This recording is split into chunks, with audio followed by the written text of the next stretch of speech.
Assalamualaikum warahmatullahi wabarakatuh. Perkenalkan, nama saya Rendistian dari program studi Statistik Biologi Fakultas Tarbiyah dan Keguruan.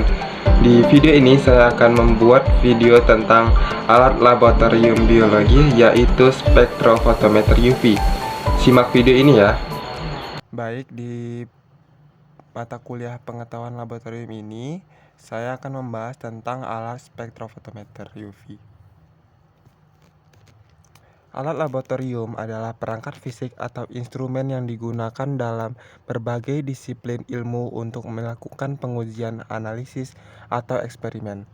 Mereka mencakup berbagai macam perangkat mulai dari mikroskop, spektrofotometer, sentrifuga, hingga alat-alat yang lebih khusus seperti alat pengukur pH dan titrator otomatis. Alat-alat laboratorium ini sangat penting dan memfasilitasi penelitian, pengembangan produk, pemantauan kualitas, serta penerapan berbagai teori dan konsep ilmiah dalam praktik. Apa sih itu alat laboratorium spektrofotometer UV? Alat laboratorium spektrofotometer UV atau UV-Vis adalah instrumen analitik yang digunakan untuk mengukur daya absorbansi suatu cairan yang memiliki gugus kromofor terhadap panjang gelombang cahaya tertentu. Spektrofotometer UV-Vis bekerja dengan cara mengirimkan cahaya dari sumber cahaya melalui cairan dan kemudian mendeteksi cahaya yang muncul di sisi lain. Perangkat ini memungkinkan kita untuk mengukur beberapa banyak cahaya yang diserap oleh sampel pada panjang gelombang tertentu, sehingga memberikan informasi tentang keberadaan atau konsentrasi senyawa tertentu dalam sampel. Ini contoh gambarnya spektrofotometer UV-Vis, di mana alat ini sudah lebih canggih. Fungsi utama alat spektrofotometer UV-Vis pertama yaitu menganalisis konsentrasi. Digunakan untuk mengukur konsentrasi substansi kimia dalam larutan, terutama senyawa organik dan biomolekul yang menyerap radiasi UV. Kedua, ada identifikasi senyawa. Memungkinkan untuk mengidentifikasi senyawa kimia berdasarkan pola serapan cahaya UV yang dihasilkan. Setiap senyawa memiliki pola serapan yang khas. Selanjutnya, ketiga, karakterisasi bahan. Digunakan untuk karakterisasi bahan-bahan seperti polimer, protein, dan asam nukleat berdasarkan perilaku serapan cahaya UV mereka. Ini membantu dalam memahami struktur dan sifat-sifat material tersebut.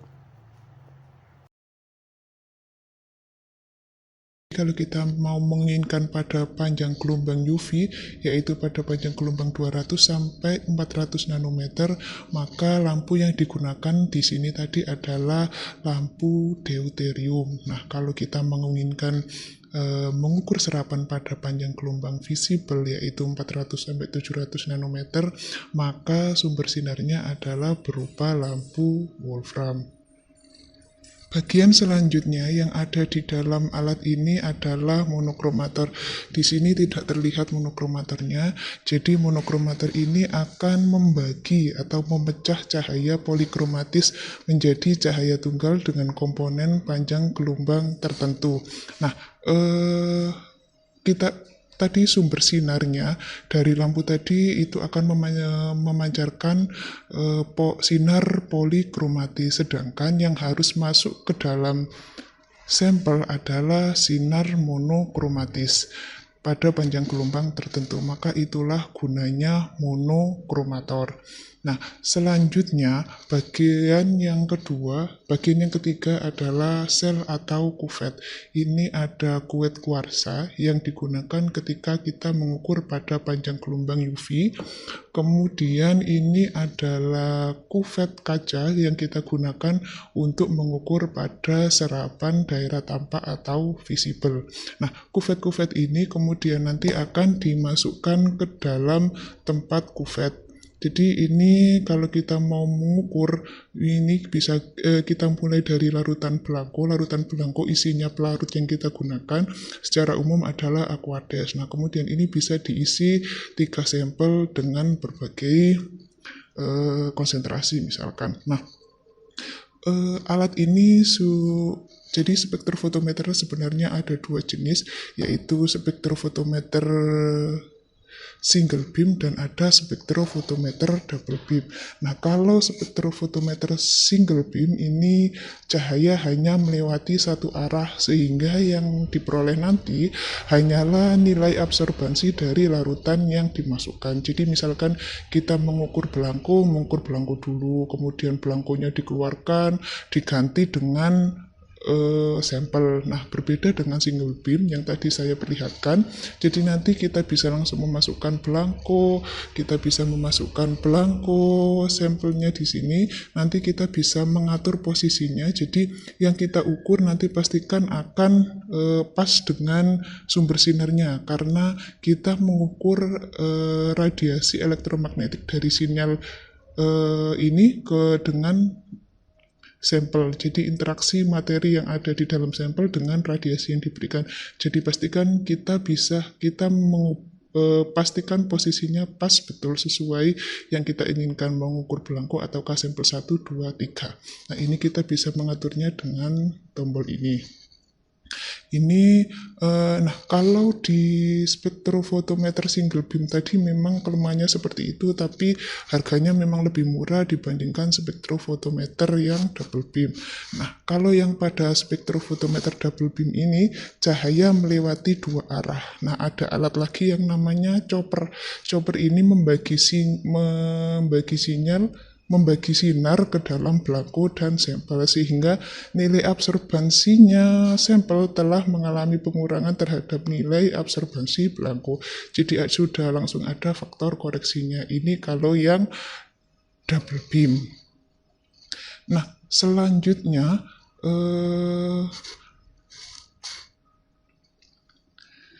ketika kita mau mengukur larutan sampel, misalkan kita mau menggunakan serapan pada daerah tampak, maka kita masukkan sampel ke dalam kuvet, kemudian nanti kita masukkan ke dalam sel.